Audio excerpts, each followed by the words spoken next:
This is a series of separate, short, but complete thoughts, opinions, and recommendations about what needs to be done, what needs to happen for us to have adequate, equitable, and affordable housing.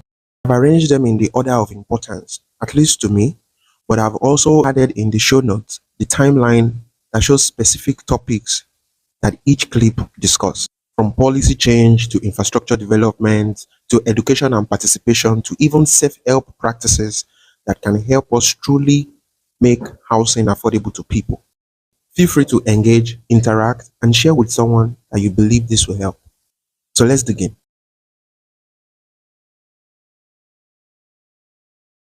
Government, physical planning ministries, city planning, and its agencies are the primary cause of the housing crisis. Remember when I said that it seems that the unspoken rule in Lagos real estate is if you cannot afford it, don't come to Lagos. That same perception of the city is for the rich and wealthy is what jumps at you when you really pay attention to how approval rules and regulations are actually set up.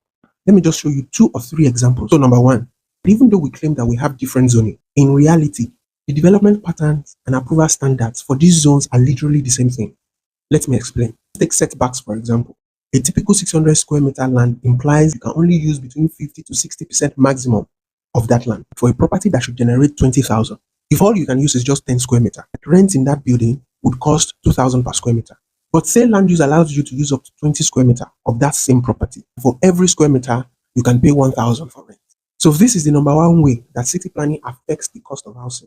Because regardless of zoning, if we apply the same development pattern in the name of approval, without consideration for the end user that should benefit from such zoning, the cost of housing still remains high.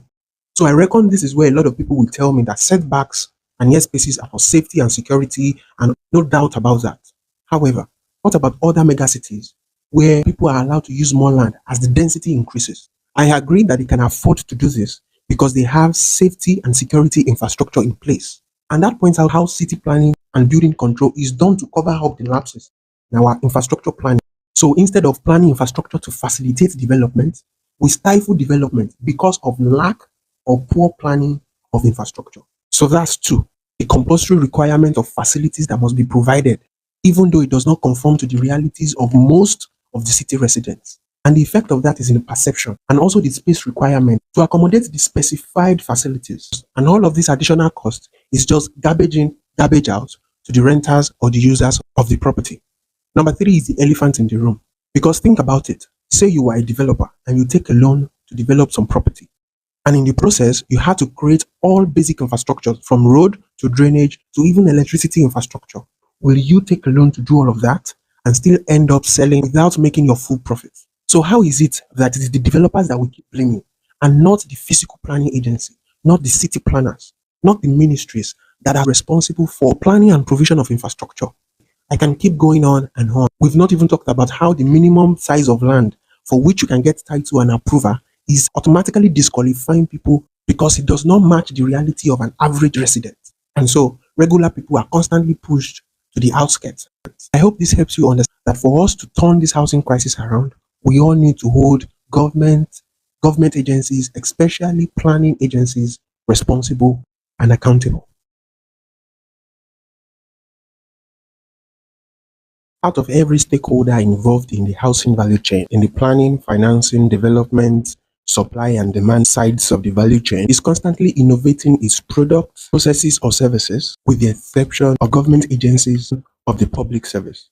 For example, designers, contractors, developers are all improving their services and innovating their product, trying to meet the consumers and the customers at the level of their income. But we cannot identify one way in which the public service involved in the housing value chain has done the same. And I am being very careful to not just label it all as government, because it's our brothers, our fathers, our mothers, uncles, colleagues, and friends that make up the public service who have chosen to profit from the failure of the system rather than improve the services, the processes, and the products of the ministries and agencies that they work in to make it better, more accessible, and more reachable to the members of the public. And I hope at this point, people will not point to the renewed hope housing as innovation, because governments have been building low-cost housing since ages past. And just about 2 decades or so ago, South Africa gave people free housing. So that is not the point. Let's really think about this. In what ways have any of the environmental, planning, building control agencies that are involved with housing made access to their services and responsibilities accessible and reachable to the people instead of bringing improvements. Despite facing a very high housing shortage and low compliance to planning regulations, what we see is approval fees keep rising, planning rules, regulations, planning information have become top secret that has empowered a few people to make profit from by simply holding this information and processes. And to make matters worse, hardly can you walk into any government agency now without being expected to drop money before you are being attended to. I believe it's time for purposeful value innovation in governance and public service within the housing and real estate value chain. Let's start with restructuring every unit with an improved customer experience attitude. Let's make planning and approval more case responsive, that is, more tailored to homeowners' realities, to income levels, whereby we allow more flexibilities for unique considerations. Let's streamline planning and city development processes, policies, assets, and especially information such that they are available online and accessible digitally. In fact, we can even consider introducing installment payments for approval fees to encourage and make approval more attractive. The most common debate around development for middle income housing is whether it should be gentrification, sprawling, or just vertical. This is one of those multiple options where each one has its advantages that evens out the other alternatives. Let's start with gentrification. Gentrification simply means remove the old and build new things. For cities like Lagos, you can't just choose gentrification because while gentrification is good for modernity, for pressing the hard reset, for urban revitalization, provide modern accommodation for younger people, the risk is older people. The cultural, traditional, and historical significance of people gets wiped out. The next consideration for Lagos would be going vertical because it makes sense that use one plot to provide 50 housing units. But then at the back of that is the fact that the calculation and unit economics do not fit the realities of the low income that we are trying to serve. The cost of providing such buildings, where the cost of going high is often negated by the cost of going down first, in the cost of foundation, in the cost of services, in the cost of building materials. For example, what it will cost to provide lift for a 50 apartment building is enough to provide housing for 5 or 7 people if we are being modest. And this is why you've seen many developers not going beyond 4 or 5 floors because it keeps development at that sweet spot where it serves number and their account balance. And this is why I have advocated more horizontal land use. By the time we multiply that across 4 or 5 floors, we get to accommodate more housing units at almost the same cost. So we've looked at the advantages and side effects of gentrification and of going vertical. That leaves us with sprawl. Everybody's spreading out, just as the way Lagos has typically grown. So while it is one, affordable, two, easier and cheaper for everybody to just pick one plot each, the adverse effect on that is very quickly the little land that cities have gets quickly depleted. So what is the sweet spot for all of this? Agreed. There are times in urban planning or urban rehabilitation or renewal programs that we have to choose either one or a combination of just two of these solutions. But considering that there are many moving parts in this, developers, investor interest, and individual interest, there are a lot of moving parts that do not enable us the freedom to just entirely go back to the drawing board to provide a solution. So the option of combining all three gives us the opportunity for one solution to counter the adverse effect of the other, while the second alternative of applying solutions on a per use case gives us the opportunity to create more responsive housing. But the most important consideration, more important than debating gentrification versus verticality versus sprawl, is who are we providing this housing for?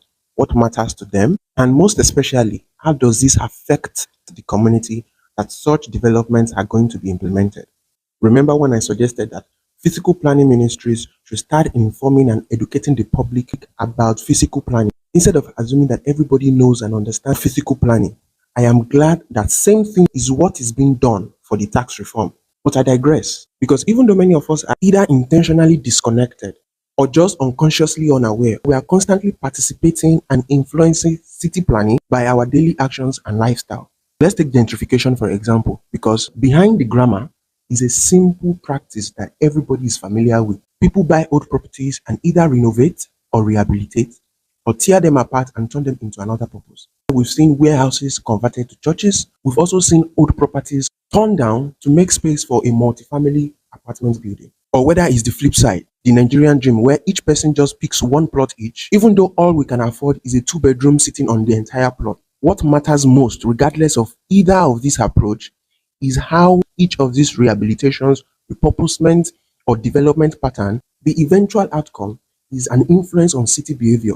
So say what you've done is convert a warehouse into a church. The result is a change in parking behavior, traffic pattern, and the response of economic activities in that area to the constant rise and fall of human activities on a weekly basis or in a daily basis. Whereas for sprawl, the effect is the constant demand on a non-existent or poor infrastructure supply. Because what happens is when everybody picks a plot each, regardless of whether what we have on it is 1 bedroom or 2 bedroom, each of those plots will require road, drainage, electricity, all infrastructure that is required to be provided. But because the land use in those areas are not at optimum, the government feels their infrastructure development will not generate commensurate return in IGR. And because of that skepticism, they either slow down or stay away from investing in infrastructure development in such areas. So apart from the high depletion of land, the result of sprawl is the inefficiency loop of infrastructure development. So putting all this together, the most important consideration is not gentrification versus sprawl, but rather about who the recipients of those buildings, the users, and how will it affect the financial and social infrastructure of the city, and in return affect the quality of life, the welfare of the users of such development. So why should we care more about the development pattern and not about the people it is meant to serve? My only hope is that this serves for another call for the government through its planning agencies to take seriously public sensitization, information, and awareness about the details, the responsibility, the rights and privileges of people towards city planning and urban development. So to make this as relatable as possible, let's start with primary school social studies, where we learned the meaning of basic infrastructure. I remember my class teacher then would say, you need at least places to live, how to make a living, how to get here and there, and the things that support daily living ought to be present for you to have human settlement. Then another thing he would also say is that all these 4 items need one another to function properly, as you can't have one without the other. Even though then he probably didn't know that what he was describing was the interdependence and interrelationship of physical, social, and economic infrastructure. So let's start with the fact that planning is not the drawing of master plan, neither is it the drawing of layout, but it's simply how we create, combine, manage, and use these 3 categories of infrastructure to support and improve living conditions and even lifestyle of people. So every form of planning falls within these categories of the physical infrastructure, social infrastructure, and economic infrastructure. Every form or every kind of infrastructure that we have, that we know, that we talk about, or that we lack, falls within these 3. And they function and interact with one another just like the human body. The physical infrastructure is like the skeleton that supports how things work. Amenities, transportation, energy, water, all of this falls within this category. Then we have the social infrastructure, which is like the heart that pumps blood, that holds life, and it caters to the welfare, well-being, security, safety, and health of the people. Then economic infrastructure is like the brain or brain box that powers and controls everything. It covers how money is made, how wealth is transferred, how value is created and converted.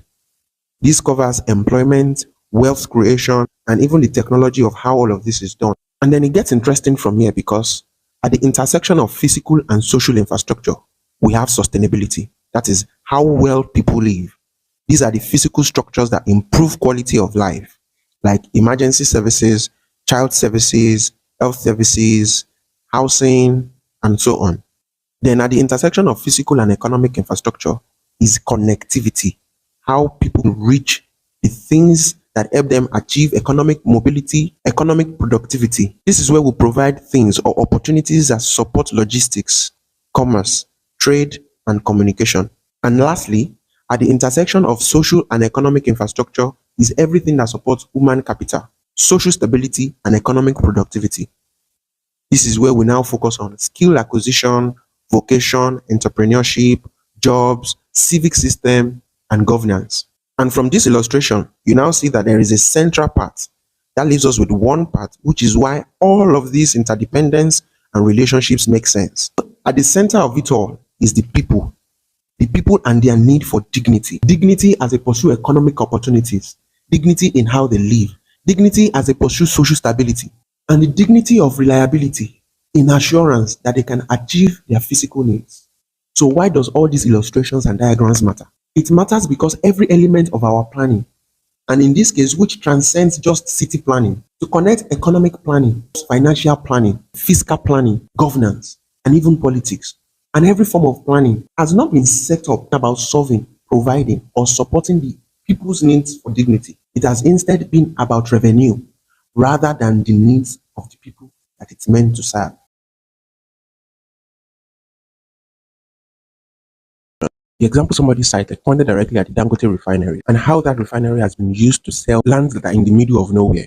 And I guess that particularly captures the difference between transport-led development, something we also call transit-oriented development, and just random politically motivated development. So let's compare them together. First of all, the way most of developments happen is we build first and then connect later. And that is why you will see airports in the middle of nowhere. And afterwards, we build roads to connect it, putting the cart before the horse. As is often the case when real estate companies use that development to sell properties. So people who buy are then forced to lifelong commitment of daily commute, of traffic, of stress, of health issues, high transportation costs, and generally poor living standards.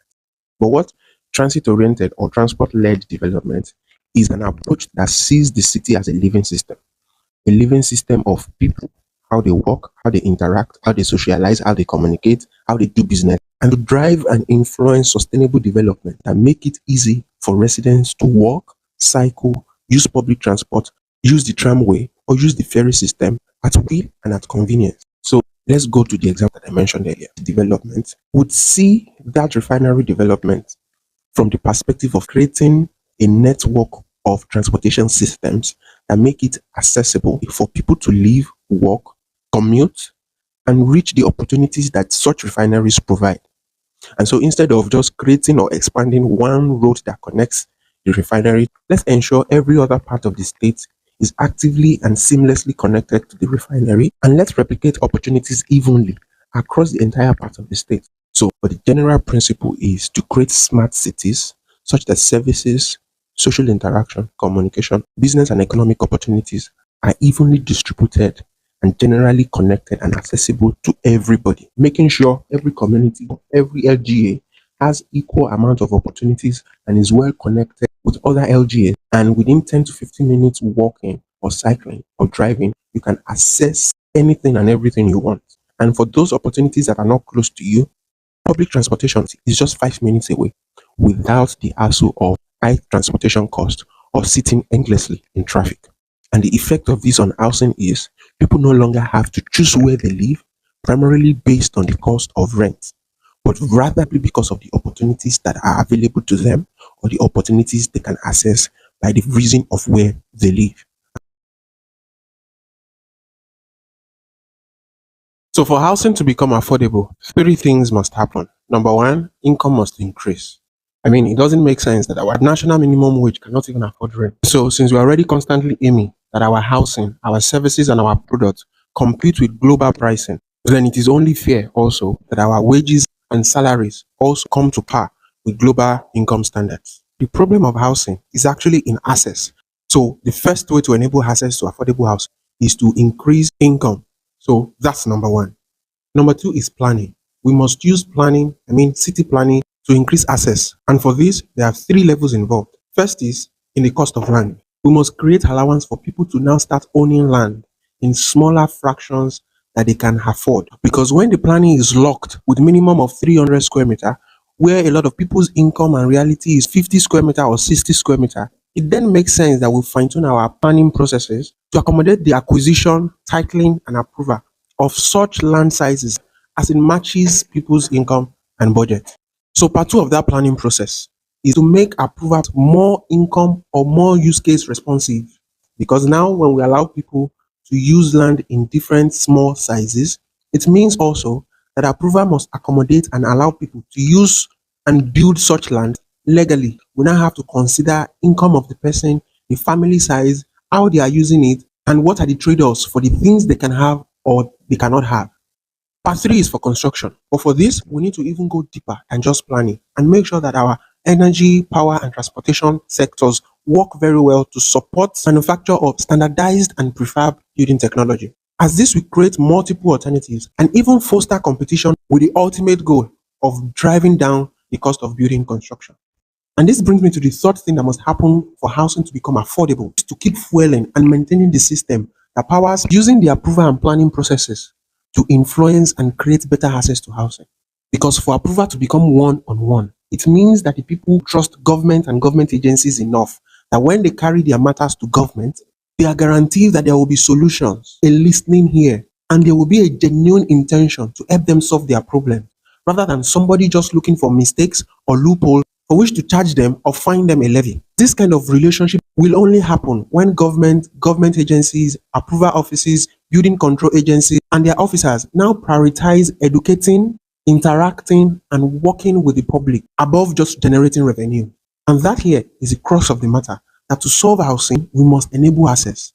And that beyond whether it is developers that build it and dash people their housing, or it is government or the people themselves that build such houses, the true solution to this housing crisis is designing and planning our cities to enable people influence, dictate, and control how they live. There's a good reason why our people say, don't give me fish, teach me how to fish. And this is exactly what must happen if we truly, genuinely want to help people afford housing, beyond just building houses and dashing people.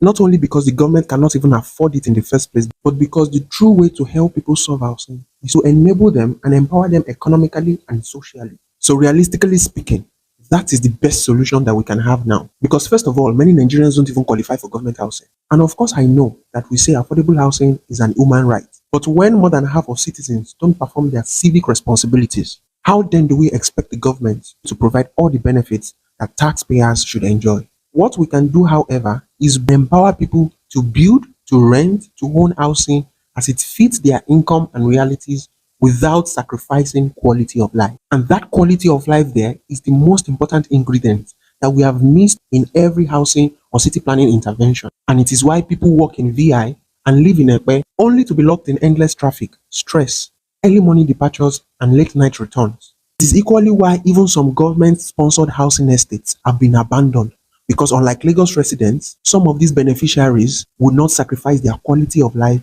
for low-cost housing. So if you want true solutions, we must empower people by increasing their income so that we can increase their buying power. We must also make it easy for them to get land within their income. We must make approval and even getting finance easy, even if it's for small size projects. And not stopping there, we must educate them on possibilities, alternatives, and other solutions for ownership and construction methods that they can explore. And most importantly, we must make planning information in the form of master plan, city layout, infrastructure plans, and land use information available, accessible online, offline, on signboards, and everywhere in the hands of people. The list goes on and on. Designers, city planners, in government agencies, approval offices, and especially those who still see demolition as a control measure for city planning. Let me ask you, how well is that going? Haven't you wondered, out of the many people whose houses have been demolished, how many people come back to the government or come back to the office to say, okay, let's get it right this time? Isn't it obvious already that something bigger is fundamentally wrong with how city planning or approval processes are set up? And if it's only 1 out of every 100 that comes to approval office, that should tell us that maybe the problem is not with the people, but with the system that makes people constantly want to bypass the system. It is time to stop planning the city without carrying the people who the city is meant for along. But they need to see approval, to see city planning as a business venture. And just how a business organization wouldn't do without marketing, that is the same way city planning cannot do without public enlightenment, public sensitization, education, and awareness. Many of us grew up with exposure to radio jingles, foreign organizations using our local media to disseminate and achieve their agenda. So how much more we that own the media, that know the people? And even if this sounds like a tall order, this is already being done with the tax reform. If allowing people own land in small fractions sounds like a tall order, Abuja is already doing it. Allowing people own as low as 200, 150 square meter. How much more of Lagos, with at least times 5 or times 6 of the population, with at least times 10 the population growth, and with at least times 10 the migration rate? It is evident now that the city has outgrown the 600 square meter per family or per person use. It is time for the city to step into the block configuration as the mega city that is. And this does not mean that we do away with the per plot configuration. And that is the beauty of city planning, is that we can balance these different land use configurations very well for the betterment and the use of the people, such that for those that need GRA, the city works for them, while for those that need the block configuration, the city also responds to them. The world has grown, and Lagos has grown beyond sticking to the colonial era city planning. It is time for we to adopt and adapt the city into a true 21st century city. And this starts from a more responsive city planning, one that responds to its people, to the citizens, and which also at the same time competes with other cities around the globe. I hope this challenges you to do something different. Primary indicators that dictate the value of a location. They are: number one, productivity; number two, exclusivity or inclusivity; number three, quality of life; number four, infrastructure development; and five, sustainability. So 3, 4, and 5 are straightforward. And I'm sure the logic is already connecting in your mind, Abi? So let me quickly punch into 1 and 2. How do you describe or know or measure the productivity of a location? Listen, this is the only thing that makes a difference between Aja or Lekki or even mainland versus island. The one singular thing that makes so much difference between them is productivity. And to measure that, you look at, number one, the amount of private and public money that is being pumped into such location. Number two, the amount of job opportunities, the amount of economic potentials that people can get from such location. And number three, the amount of IGR that Oga at the top can make from such location. And the interesting thing about IGR is the amount of IGR the government can make from a place is what will determine how much they too will invest in that location. So I hope it's starting to make sense and we can see what makes the difference in these different sectors of our cities. The second one is inclusivity or exclusivity. Now, the inclusive part is a little bit tricky and long talk, but the more exclusive a location is, the faster its appreciation. But there is a disclaimer that some areas thrive better and grow faster because they are more inclusive. So everybody is expecting to hear one trick or one hack that they can apply to save millions. Now, let's do away with land cost and focus on cost of construction. Now, construction itself has 12 items broken into 3 groups. And the first group, group 1, contains the cost of managing the project itself. 2, the cost of materials. 3, the cost of labor. 4, the cost of contractor. 5, the cost of contractor's overhead. Then the next is contingencies. And number 7 is finishes, interiors, fittings, and fixtures. So that makes group 1. Now group 2. Group 2 is what I call government and services. List them as 2. Approval and agencies. Now to number 3 is design. That has to do with your architect, engineers, and quantity surveyor. The architect works on how the building will look. The engineers work on how it's going to work. But the quantity surveyor is the person that calculates the quantity of sand, the quantity of granite, the quantity of water, the quantity of cement, the quantity of reinforcement from the design. Now, how to save cost comes down to one decision, and the decision is to start with group 3, design. Architect, engineers, quantity surveyor. When you give them the mandate of this is my project, this is what I need, this is how much I want to spend, they start it from design. And this is why that is.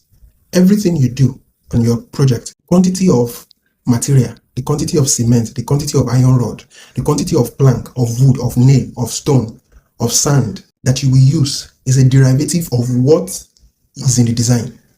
So the best way to save the quantity of cement, the quantity of granite, the quantity of reinforcement to use is from controlling it from the source, from the design.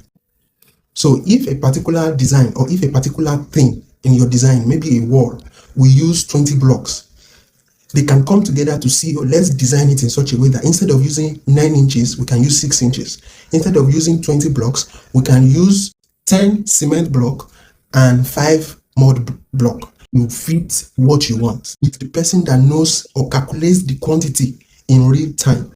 And that's how they can influence costs just by doing design. But when you feel like you can do that on site, you've already lost a lot of value by cutting off all of that flexibility that you will get, all of that cost engineering and value innovation that you would have gotten just by people using lines and calculator to help you to make your life better. So the best trick to save cost on the project costs is by working with a design team that helps you interface with government and services, and also helps you monitor, control, moderate everything that goes into the project itself. Very soon, the market dynamics around housing would change and flip around entirely. Now, don't get me wrong, this does not necessarily mean that the prices of housing or real estate will fall or crash, as people who believe that the bubble will soon burst say. What will definitely happen, and which has started happening, is that the understanding of housing, understanding of real estate entirely, is changing, as well as the housing needs of people are also changing. And most importantly, people are now realizing that God will do it may just mean cutting their coat according to their sizes.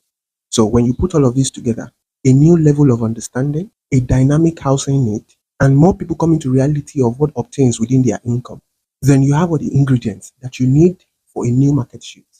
I'm sure a lot of people have thought about this, how the world is changing right before our eyes, and how that is directly affecting exposure through travel and tourism, migration, even the internet, are now increasing the level of understanding of people to what matters, to what is obtainable, to what standards should be, and how that contrasts with what they've been exposed to all the while. Another important factor contributing to this market shift or this change in market behavior is the new way that we work. This may be the most important consideration for housing in the next decade, for how people see, value, or perceive their home. So, because of hybrid work, more people are looking for flexible spaces, while nomadism is influencing the demand for temporary housing options.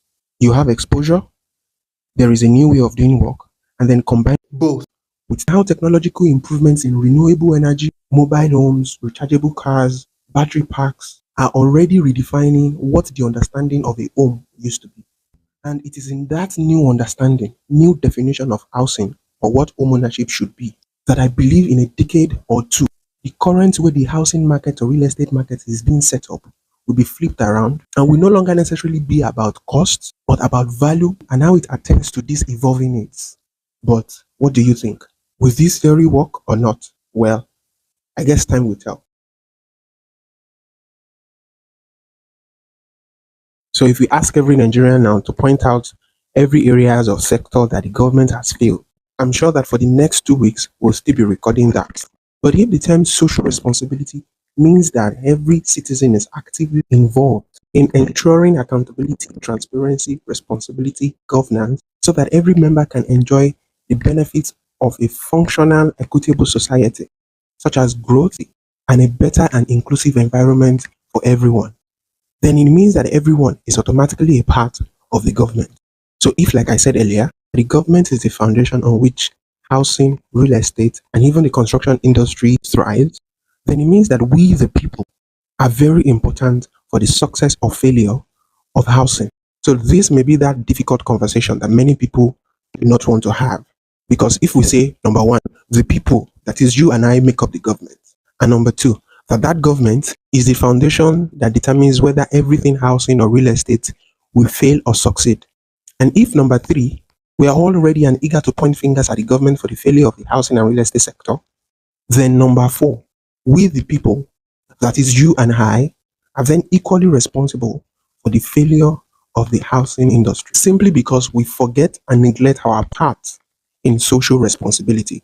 Generally, we typically defer everything to leadership, and we only pray or wait for an external force or a big voice comes along to advocate for things to change. But I'm sure that if there is anything the Falanos, the Scott Igunas, or the VDMs will tell you, is the fact that government is everybody's responsibility, and good governance requires everybody's participation. And the interesting part of this is most times the big changes come in little things, and sometimes big changes are driven by little actions. And doing as simple as lending your voice or supporting community action is all that is needed. So yes, I believe it is in taking social responsibility serious in all of its ramifications that we can set this government right, that we can set the foundation for anything progressive, for anything positive development, and anything sustainable right. So if I will leave you with anything, it is that we the people are the government, and every housing success or failure starts from us rethinking our habits, attitude, culture, and participation towards social responsibility.